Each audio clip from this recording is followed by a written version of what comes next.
Welcome to another In Wheel Time podcast.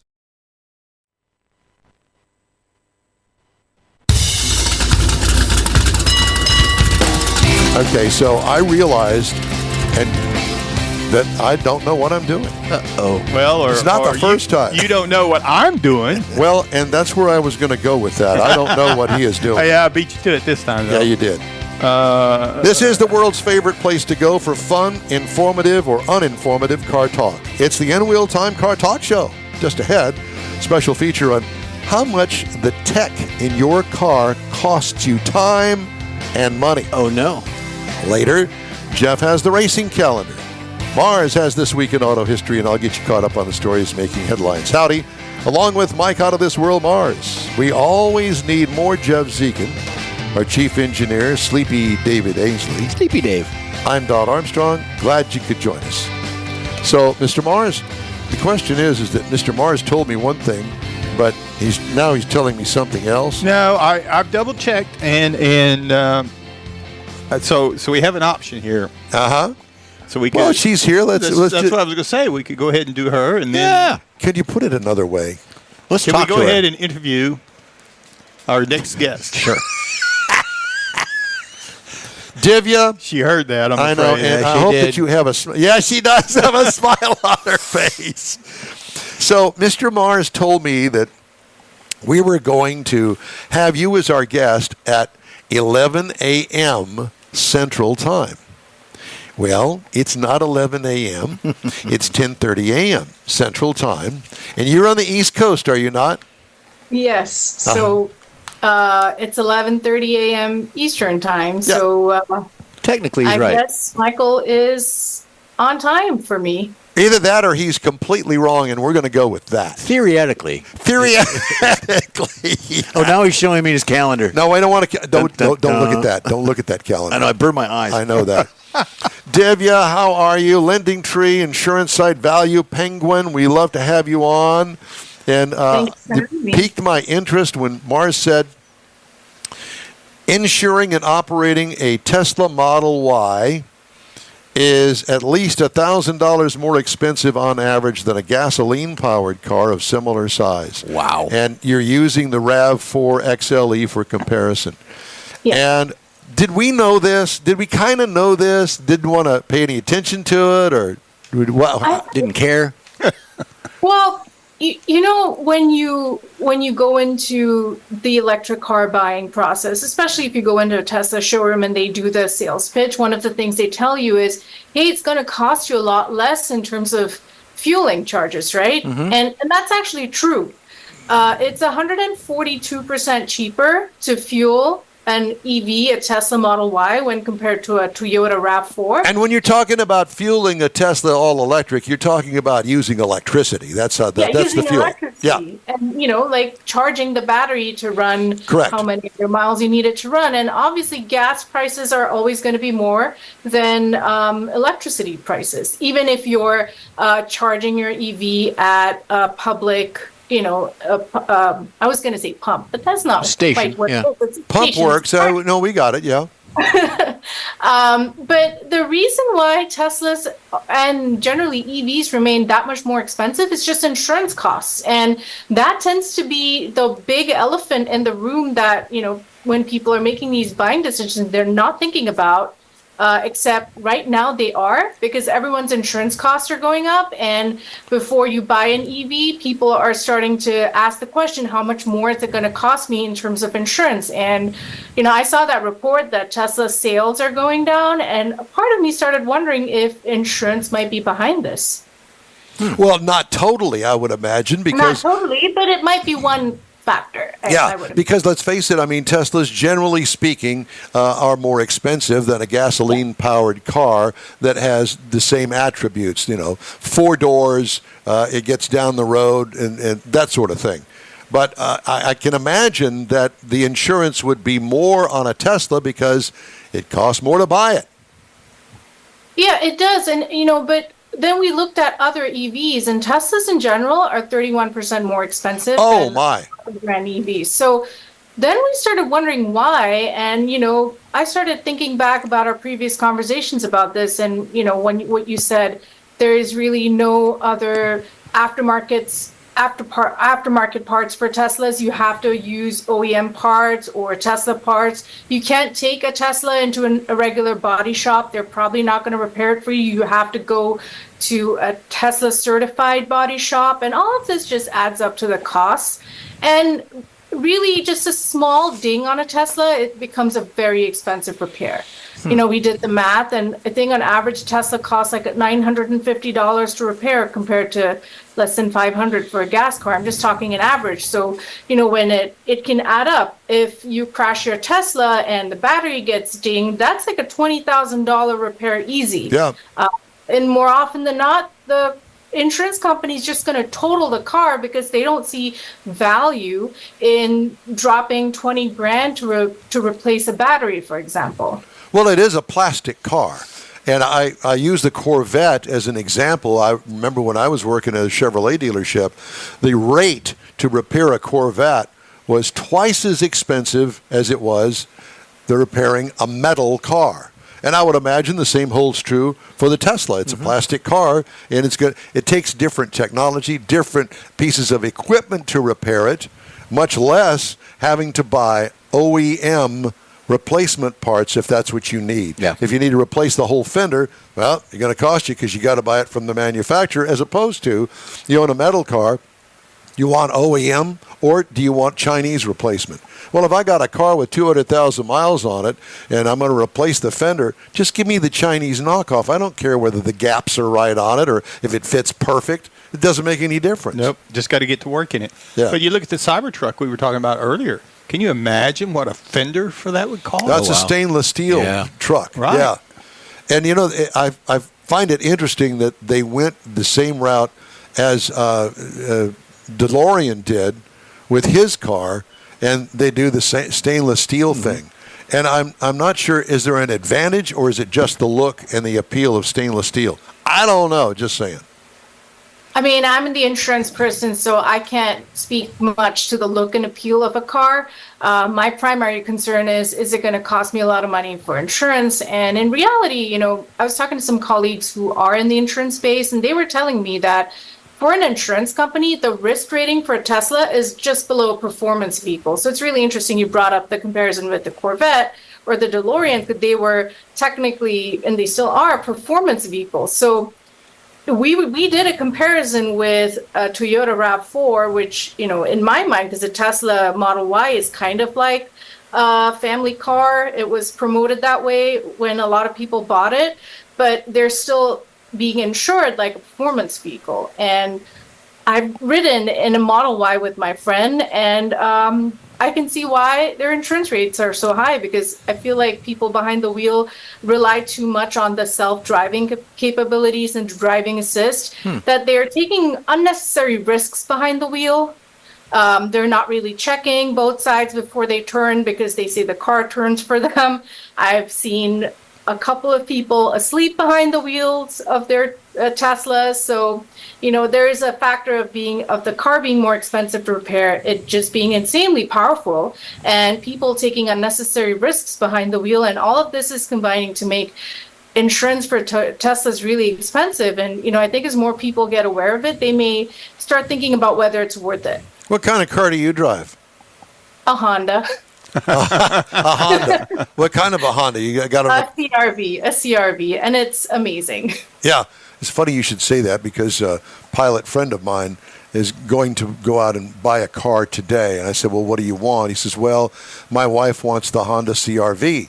And I said, well, if your wife wants it, That's going to be the best car that's the you car can you buy. could ever buy, and she'll love you forever for doing it. And he says, well, what do you think about the Honda CRV? I said, well, I don't get very many Hondas to drive, but my experience from years ago, we had a Honda, absolutely loved it, but it was expensive to maintain.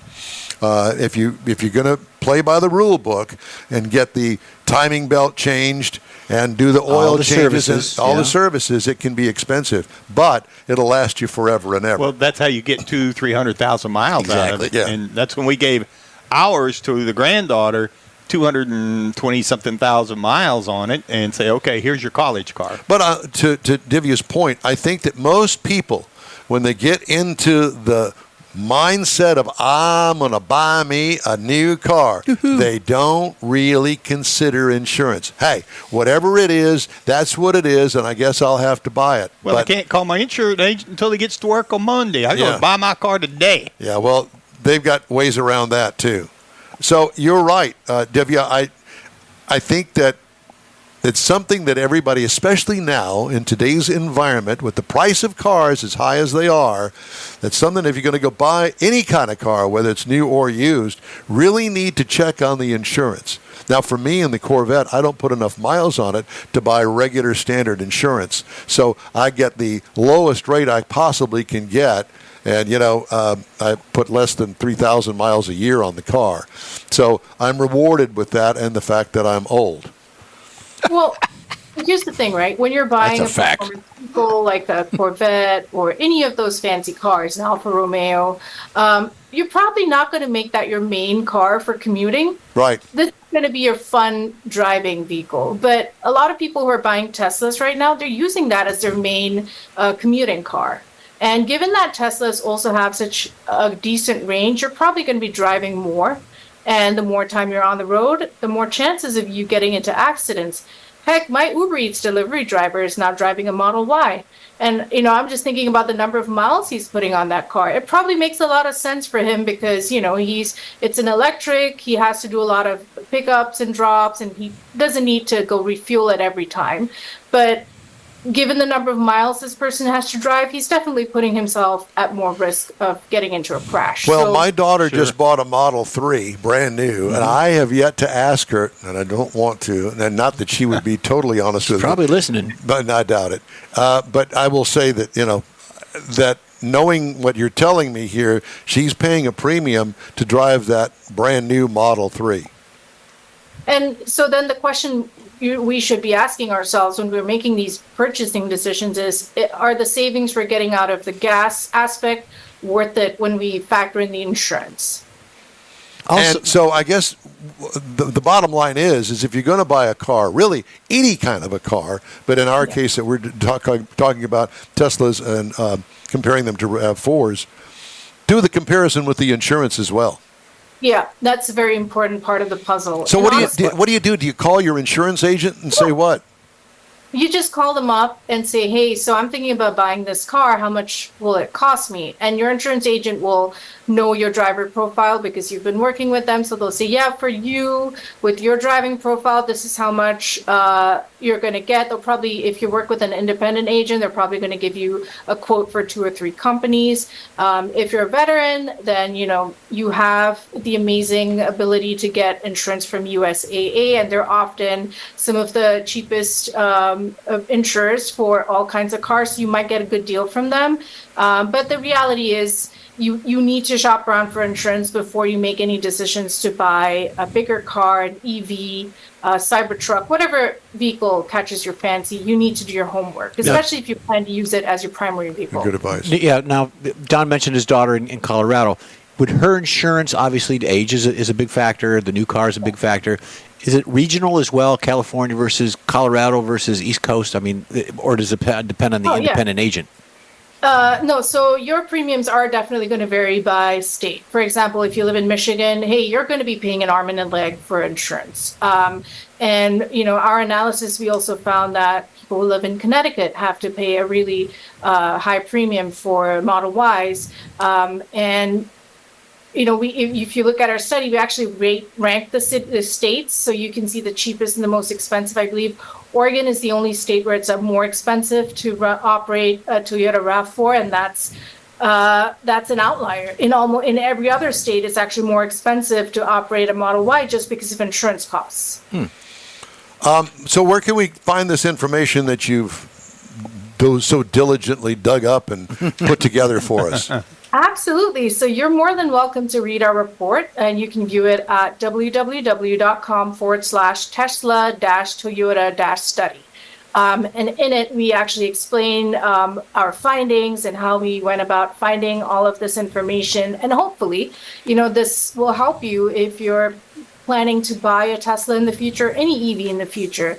And it's not to discourage you, but just to give you a little more insight into the costs of ownership. Absolutely. Divya, it's always a pleasure to talk to you. Thank you so much for joining us on this Saturday and sitting still and listening to all this drivel that we've got to put together in a show. So thank you again. It's great to talk to you. Take care of yourself, and we'll talk to you next time. Bye, Divya. Thank you. And your show's not drivel. I absolutely enjoy it. Well, thank you very much. We appreciate you very much. All right, we'll talk to you again soon. Hey, the In-Wheel Time Car Talk Show is available 24/7 through the iHeartRadio app. Look for In-Wheel Time Car Talk. We also video stream on Facebook, YouTube, and InWheelTime.com. Podcasts from your favorite podcast provider. The In-Wheel Time Car Talk Show continues right after this quick break. The original group of Lupe Tortilla restaurants will have you telling your family and friends just what the original recipe means when it comes to the best fajitas in Southeast Texas. Founder Stan Holt invites you to visit the first Lupe Tortilla near I-10 and Highway 6. Here is the original house that inspired the design of all the rest and the original charm that helped make Lupe Tortilla the go-to destination for Houston, Tex-Mex. Nothing can compete with the original lime pepper marinade that everyone will agree makes Lupe Tortilla award-winning beef fajitas the best anywhere. Lupe Tortilla Katie's another location that gives you the same quality and service Houstonians have come to expect at Lupe's. It's located on 99 the Grand Parkway at Kingsland Boulevard in Katy. Find yourself in Aggieland? Head to the Lupe Tortilla in College Station. Located just around the corner from Kyle Field, it's a great place to enjoy those famous frozen margaritas before or after the game. Going to Louisiana? The Lupe Tortilla in Beaumont is on I-10, so you can't miss it. The original group of Lupe Tortilla restaurants has the best Tex-Mex anywhere, and you're invited anytime. Your car is a direct reflection of you, so don't be satisfied with color fade or a dingy, dull appearance. Get rid of those terrible automated car wash scratches. Gulf Coast Auto Shield is your Save the Paint company. John Gray and his team of detailing experts can help your cars finish without a full repaint. Searching for the real experts in window tint or windshield protection? Gulf Coast Auto Shield. Dash cams, radar detectors? Gulf Coast Auto Shield. Got a new car? Get that thing protected as soon as you take delivery.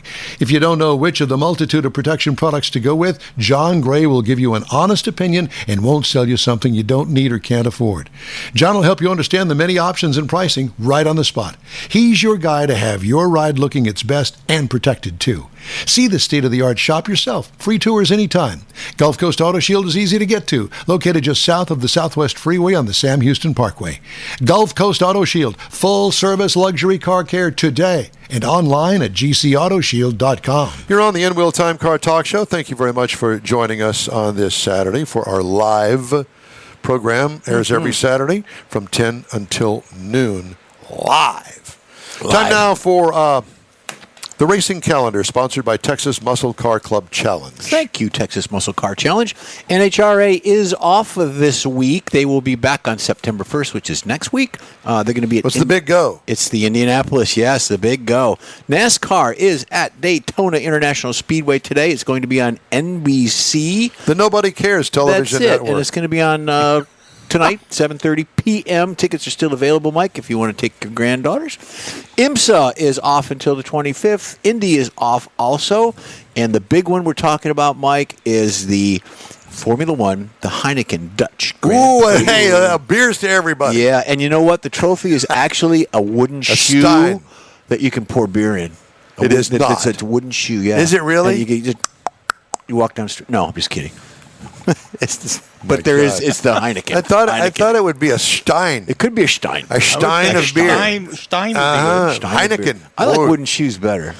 Well, Put a little tap things Yeah. on them. That'd be good. Yeah. So that's your racing. Who was There it you go.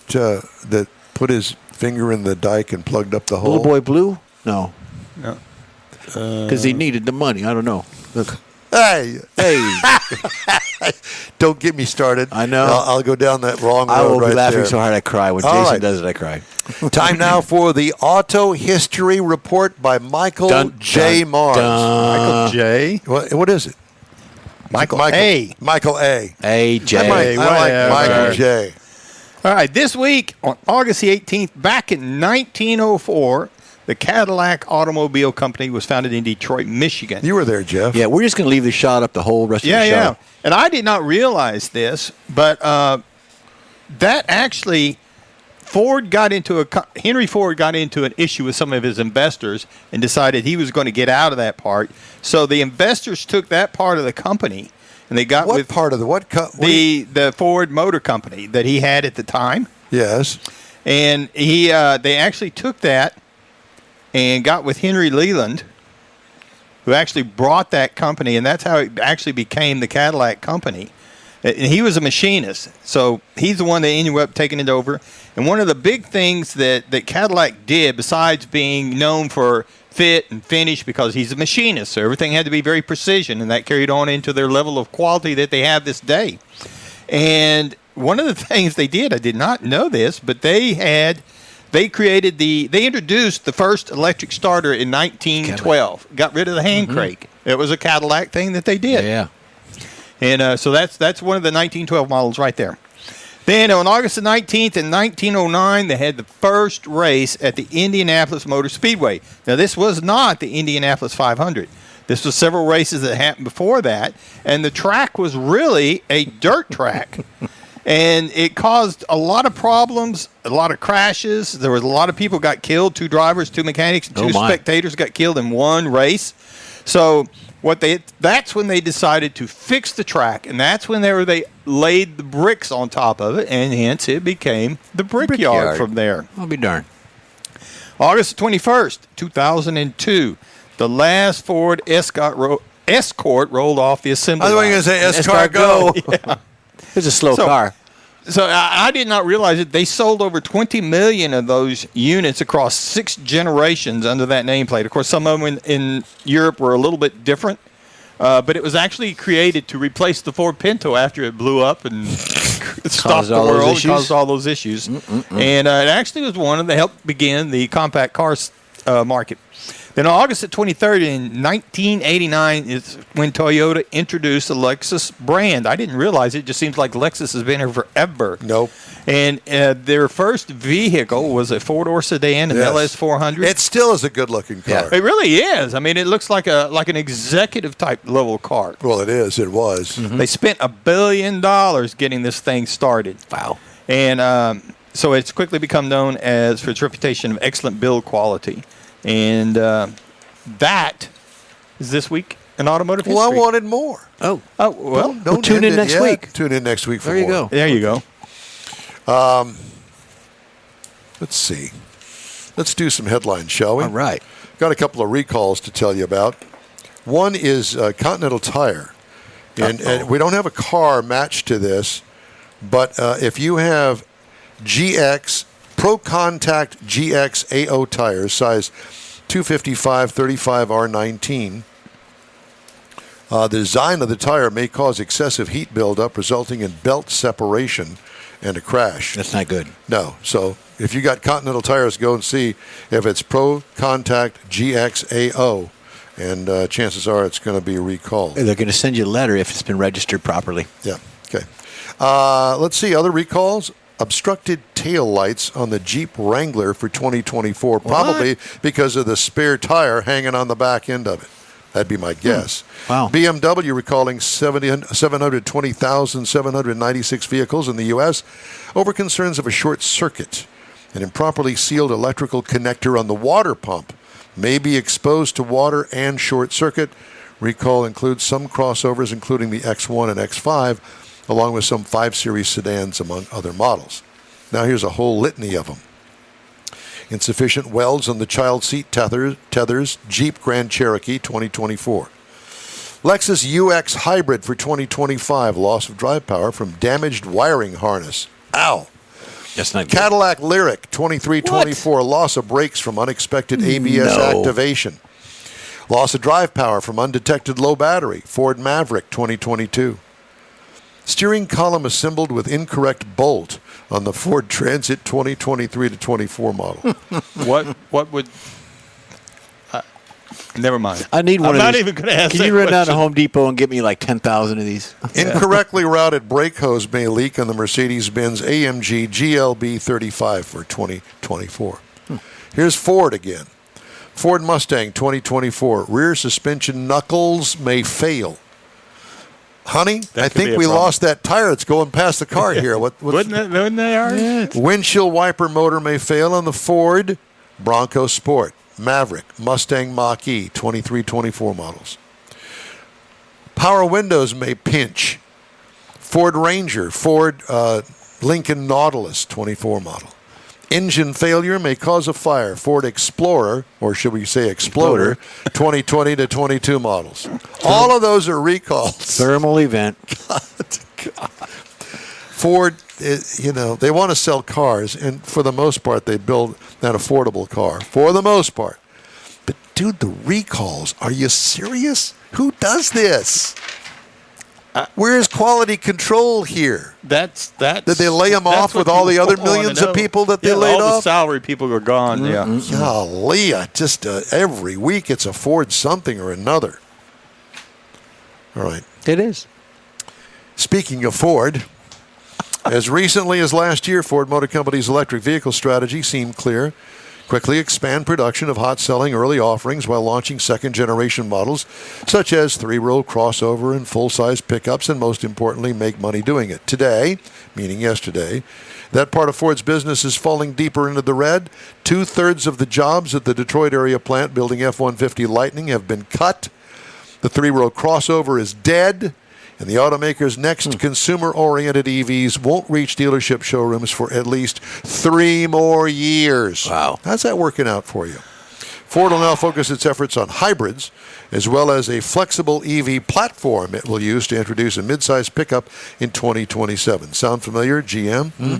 Platform developed in California under the leadership of former Tesla engineers also is expected to underpin small electric crossovers. Company pushed back production of its next-gen full-size pickup for the second time this year, now to late 2027. Ford's change in direction will be costly. The automaker on August 21st said the shift could cost up to $1.9 billion, including a $400 million non-cash charge related to canceling the three-row electric crossovers that it most recently had planned to build at Oakville Assembly in Ontario, Canada. Wall Street investors remain bullish, however, despite the short-term profit reduction. Really? Yeah. Ooh. You know, I don't understand it. I don't get it. We sit here and talk about the auto industry all the time, but things like this make you go, man, this is very reminiscent to me of the manufacturer going bankrupt, and most recently Chrysler. Remember, they had to have the government bail out, otherwise the company was going to go belly General up. Motors too. All of them. It keeps on going. It does, and part of the problem is because they're so big, and I'm going to relate this to the company I worked for. We sat down one time, we figured out that What company was that? the phone company. Southwestern Bell? That's where it started. But we figured out that by the time we got to the national organization, got up to the AT&T, we figured out at the time that they could stop collecting bills. People could stop paying their phone bill. And literally, it would take almost 3 years for them, for all the process and stuff to catch figure up. out. Yeah, that they're broke. Jeez. Hey, we'd love to hear from you. Just shoot us an email. The address is info@inwheeltime.com. Time now for a quick break. You're on the In Wheel Time Car Talk Show, streaming and podcasting around the planet. Look for us from your favorite podcast provider. Pro-Am Auto Accessories has been serving Houston's auto enthusiasts since 1984, providing world-class products for sports cars, European sedans, and American muscle. Pro-Am is known as the place to go to find exclusive and hard-to-find parts and accessories. Pro-Am is one of the very first distributors in the USA for brands such as Recaro, Redline, Momo, Corbo, and Simpson. Located in the heart of Houston's premier retail and service corridor, the Galleria area, Pro-Am's walk-in storefront includes an 8,000-square-foot warehouse, showroom, and installation bays. Pro-Am not only sells parts and accessories, but also offers installation and service. Pro-Am is now reaching a worldwide audience through Pro-Am.com, taking its local reputation to the rest of the world. At Pro-Am Auto, you'll be dealing with a small group of professionals who truly want to help you with your automotive needs. If you don't see what you're looking for on the website, call and Pro-Am will lend you a hand.